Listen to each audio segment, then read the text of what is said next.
মুক্ত। এই মুক্তই সবাইকে মোহিত করে দেয়, নিজের দিকে আকর্ষিত করে। অত্যন্ত সুন্দর, গোল, শুভ্র।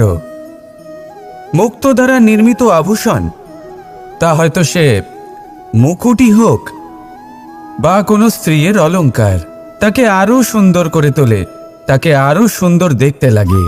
এবার এই মুক্তকে এত সুন্দর দেখার জন্য কত কষ্ট সহ্য করতে হয় তা কি কখনো আপনি ভেবেছেন? এই মুক্ত ঝিনুক থেকে বের করা হয়।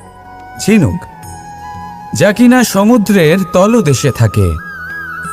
ওকে কত কষ্ট সহ্য করতে হয়, জলের চাপ সহ্য করতে হয়, সমুদ্রের স্রোত সহ্য করতে হয়। এই ঝিনুককে এত কষ্ট সহ্য করতে হয়, এই মুক্তকে এত কষ্ট সহ্য করতে হয়, তারপরে এর রূপ এত সুন্দর হয়। যদি আপনিও আপনার পরিশ্রমের সৌন্দর্য, নিজের পরাক্রমের সৌন্দর্য এই সংসারে প্রকাশিত করতে চান, তাহলে আপনাকেও কষ্ট সহ্য করতেই হবে।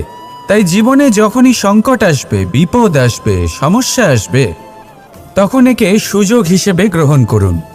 কারণ এই বিপদের সাথেই লড়াই করে আপনি মুক্তর মতোই পরিশুদ্ধ হয়ে উঠবেন। তাহলে আসুন আর আমার সাথে ভালোবেসে বলুন, রাধা রাধা। যখন